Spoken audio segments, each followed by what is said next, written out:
मनमोहक माखन चोर कृष्ण। बाल्यकाल से जुड़ी श्री कृष्ण की ऐसी कई लीलाएं सुनने और पढ़ने को मिलती हैं, जिन्हें पढ़कर या सुनकर कोई भी भाव विभोर हो जाए।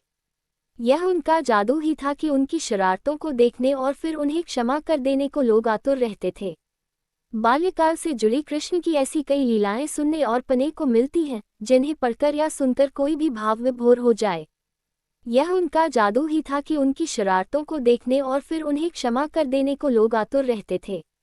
दरअसल कुछ ही बहादुर बच्चे होते थे जो इस काम को अंजाम देते थे। ऐसे में वे बचा हुआ दही या मक्खन बंदरों को खिला दिया करते थे। अगर आप कृष्ण की बालभूमि गोकुल नगरी के बारे में जानना चाहते हैं तो आपको अपने अंदर एक खास स्थिति बनानी होगी। अद्भुत था कृष्ण का बाल्य जीवन, उनका मनमोहक चेहरा, अनुपम मुस्कान, बांसुरी और उनका नृत्य ऐसा था जिससे लोग आनंद में डूब जाते थे। यह एक ऐसा आनंद था जिसे उन्होंने पहले कभी नहीं जाना था। वह पूरी बिरादरी को इतने बेसुध कर देते थे कि लोग उनके लिए पागल हो उठते थे। कृष्ण के बालपन के बारे में काफी कुछ कहा और लिखा गया है। उनके ऊपर असंख्य गीत भी लिखे गए हैं। ये कथा लगभग 3500 साल पुरानी है, जबकि ऐसा लगता है जैसे ये कल की ही बात हो। बछड़े, गाय, चरवाहे और ऊपर टंगी मटकियां उनके बालपन से संबंधित हैं। ये सभी ग्रामीण संस्कृति के महत्वपूर्ण हिस्से हैं। आज भी भारत के गांवों में दही और मक्खन ऊंची टंगी मटकियों में ही रखा जाता है, ताकि ये चीजें जानवरों और बच्चों से बची रहें। कृष्ण ये बात बड़ी मस्ती में कहते थे कि मैंने माखन चुराया।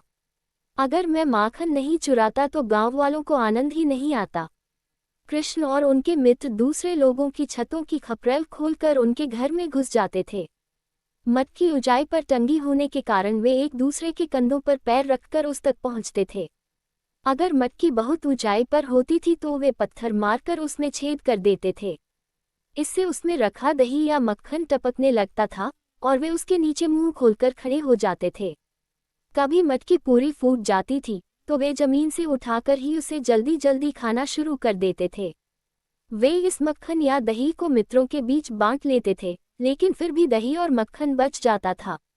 दरअसल कुछ ही बहादुर बच्चे होते थे जो इस काम को अंजाम देते थे। ऐसे में वे बचा हुआ दही या मक्खन बंदरों को खिला दिया करते थे।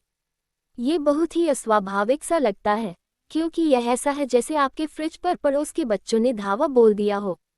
इस बात से कुछ महिलाएं नाराज होती थीं तो कुछ दुखी हो जाती थीं, परंतु वे आजकल के लोगों जैसी नहीं थीं। आज लोग ऐसी बातों से आपे से बाहर हो सकते हैं, लेकिन वे ऐसी नहीं थीं। वे नाराज होती थीं क्योंकि दही और मक्खन उनकी आजीविका थी। वे लगातार कृष्ण की माता जी से शिकायत करती रहती थीं।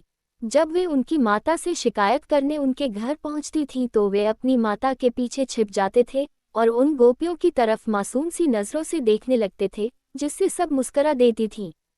मजे की बात यह है कि ये गोपियां गुस्से में तो और भी अच्छी लगती थीं। बस आप उनकी तरफ प्यार भरी नजरों से देख ले, वे अपने आप ही खुश हो जाती थीं।